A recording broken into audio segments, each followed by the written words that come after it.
Network. This is the Car Chat Podcast, and I want to talk to you a little bit about gardening today. Why? Because it's like the why. Why do I do it? What is the reason? How can I grow stuff that is gonna die? I mean, all the things. Like, what is the reason that you might get involved in something so risky? But at the same time, it's like, what is my history with gardening, things like that. So we're gonna go ahead and do it. It's gonna be relatively short. I say about 10 minutes because there's been a lot going on in my crazy house. So I thought, well, we'll do that. But I wanted to make sure I get on here and you guys we visit for a little bit and talk about gardening. I absolutely love gardening. I think it's super cool. Why? Because I like to get into it. I like to put my hands in the dirt. I have learned and really started to enjoy to make soil amazing. Why? Because I feel like that is a basic function of human life is to be able to make soil out of like bad soil. And I live in Oklahoma, so our soil is just clay. It doesn't have a lot of fertility in it, and so ultimately you have to work through it. And over the years, you build it, you build it, you build it. You increase the microbes, you make it more fertile, so that then you can put stuff in it and grow from it. And so when I first start, it's just like clay. It's like rock hard clay. So I ended up building garden beds, and if you're watching my gardening channel, you're seeing that. I built up like about 30 or 40 feet of garden space this last year. I grew some things in there. It was fine. It was all right. It wasn't the best. My dad built me some garden beds that were very important to me. They're like a little 2 foot by 4 foot. I grew a lot of food coming out of there. I had a couple of little tomato plant. Nope. I had basil in one, and I had a bell pepper in one in a little potted plant, and they were amazing. And so that was Boss Pepper, and that was world famous basil from last year, which is amazing. I can't wait to plant the seeds from those to see how they grow this year. Um, it's not quite warm enough yet. It was 80 degrees yesterday, but the actual cool temperatures are in the 40s. So I have to wait on some things. I still can plant some brassicas and things like that. So I'm going to do that, which is like cabbages and greens and things like that. But I come to garden honestly. When I was very young, we had a large plot of land, and so I'm from Minnesota, and we ended up picking up a lot. Honestly, I do not know. Somebody asked me in the comments election predictions. I am not sure. I'm now understand I voted locally here in Norman, Oklahoma. So my ward has 3 different people in it, and I'm not sure who's gonna win. Usually I have an idea and a possibility of somebody, but I just don't know. So I'll have to find out and I'll have to give you results when it comes up. So we'll see. Um but so we had a big plot of land at my house, and my aunt was helping us pick stuff. Well, I knew what all the plants were because we put them in the ground, and it was amazing. As we were picking stuff and pulling weeds, she ripped out one of the plants, and I threw a conniption fit.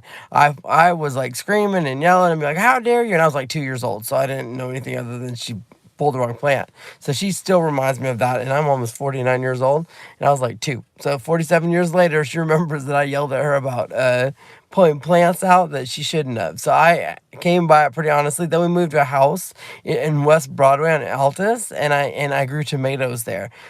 For some reason, the soil in that area was great for cherry tomatoes, and so I had like hundreds and hundreds and hundreds of tomatoes. We grew quite a bit of that. We grew also food in a tire. My dad got one of those big tires and we just put soil and stuff in it. So that was also true. So that was really cool. I like doing that. And then once I moved to Norman, I didn't have a garden in our first house because it was a rental. We didn't plant. And then we moved into this one. It was a little while before I got a garden. And then I decided, you know what? Honestly, pandemic-y, to be really honest, I started to do a lot of things at that point and started to put things in the ground and look at food and where I'm getting it from. Now, I have bought from farmers. We have a great farmers market here. Like the Norman Farmers Market is amazing, and I love my farmers. Bought lettuce from them, and I bought all kinds of things from them, and I still do that because there's some things I just don't grow, so I like to go buy them from the farmers at the farmers market.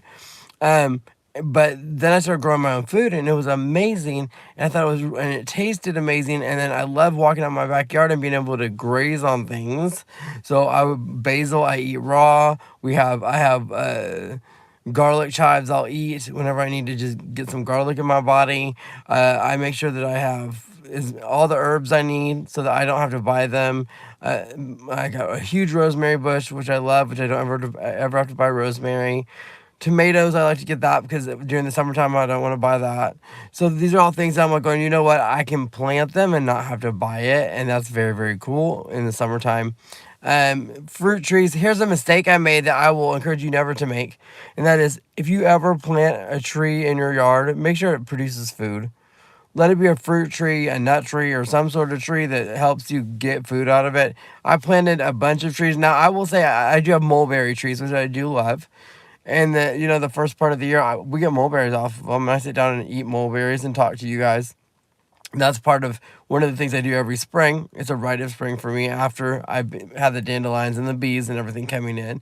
And I watch all of that. So once the dandelions come in first, the bees will come in before we even get to things like the gardens to warm up. So every year I film that. So you'll know when it's starting to get more spring like around here because I'll start to share videos of the dandelions and the bees and the little flowers that come in at the beginning, and then my big flowers and the sunflowers and all the things that I grow. And I will chronicle that and I'll tell you about what's happening in my garden. I also will plant some things that I think will work, and if they don't, I'm gonna be like, well, that was crappy and it didn't work. Because I think that's also important for me to say, hey, these are the things that work, these are the things that don't. I'm not perfect, I make mistakes. And so I think everybody needs to see gardeners that do that so that they don't think that everything is picture perfect or AI perfect. Guess what? No, I messed up, and you can see it, and you can be there with me and learn that, you know what? Oopsies, that didn't work. Also, I have had a lot of people digging in my yard because there's utilities by my house, and so that's interesting to be like, I find out onions don't grow as well in a garden as they do out in like the hardest soil ever because they have to work harder at it. So they build a thicker bulb. So that's fantastic. Um, this year I'm looking at doing some flowers. I'm looking at adding a whole bunch of sunflowers in the back. So all the seed pods from the sunflowers from last year, I had my son and I just take them down and chop it and drop it all along the back fence. So we will see which ones grow, and if they grow really well, then I'm gonna have a big old beautiful row of sunflowers all the way across my back fence. I'm gonna put some food in the ground just randomly so that it's kind of a wild belt that will also have food back there that if I want to go back and graze and pull from it. I think that's gonna be amazing. I think there's just gonna be a lot of fun things coming up. I will of course be doing my seeds, what I'm planting, all of that more specifically, and then do gardening content where you guys can watch everything grow with me, and we'll do that together. I think that's fantastic. I do find, and this is the funny part that people don't understand, is my gardening content doesn't get watched until nighttime. And you know what? At first I was like, why does that happen? Then I was like, well, duh. Guess what? Gardeners and farmers and people that will watch gardening content don't watch TV until nighttime because guess what they're doing? Farming and gardening. They're on their farms, in their gardens. So guess what? They're not watching content just sitting out during the daytime. So I will find that sometimes later in the evening it's available for them. So when I break this up, it'll be gardening content and it'll be in the backyard gardening content. So you guys will have that available to you. If you get bored and you're going, I need something to look at summer wise, or if there's something you want to look at, a storyline that I've had about my boss pepper plant or my world famous basil, please check out the gardening channel because last year we did a whole arc through it. It was amazing from the time it was just an itty bitty little plant to it grew and it produced and produced and produced. And then when it eventually went to seed at the end, and then I have all the seeds I've harvested from them and that I still have. So that is all a little bit about my gardening channel. That's about gardening that I do, kind of my history with gardening. I hope that you've enjoyed this. This is a little bit more normal. I would call it normal as far as a car chat. I know if you're driving down the highway, you're like not getting real excitable about gardening. But think about this: when your hands are in the dirt, your feet are on the ground, what we've learned is called grounding is ultimately is good for your body. It sends positive energy through your feet and up from the earth into your body, and it's fantastic. Also, we have found that when it rains, which is about to rain not too far off, and it hits the earth, the smell that comes up is also good for you. Of course, the sunlight is vitamin D, and anything that you're growing and eating that is obviously edible, which most everything around me is, then it's also good for you. Dandelions are edible, the top, the stem, and the roots. And I don't spray my yard. I don't spray anything on it ever. Not fertilizer, not, pesticides, nothing, no weed killer, bug killer, anything, so that we can go ahead and eat out of the yard. So we can go ahead and pull from the yard. So that if need be, I can eat what's there. It is amazing. Uh, this is a question that is an interesting question, and I'm just going to leave this here for you as my final question. That is, if trees could talk, what would they say? My thought is, where are they located? Are they in a lumber mill? Are they, is it a tree that's been sitting here for years and you've been sitting underneath it? Is it a tree that has a heart carved in it with two letters plus this letter? Is it a tree that has watched the earth and what has happened with the earth?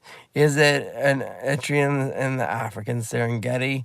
I said, where's this tree located and what would it say? So, you guys have a great day. Thank you so much for watching, and I can't wait to share more content with you. On Thursday at 4 o'clock, I will have another car chat in the topic area. I'm not sure what it is yet. If you have an idea or you want me to talk about something specifically, please put it in the chat. And then I will also be doing my predictions for 2026. I need to do that not too far off, because otherwise it's going to be a third of the way already in. It's going to be March. So I've taken a little bit of time on doing that. So I need to put my vision out. So thank you so much. I appreciate you all, and I will talk to you soon.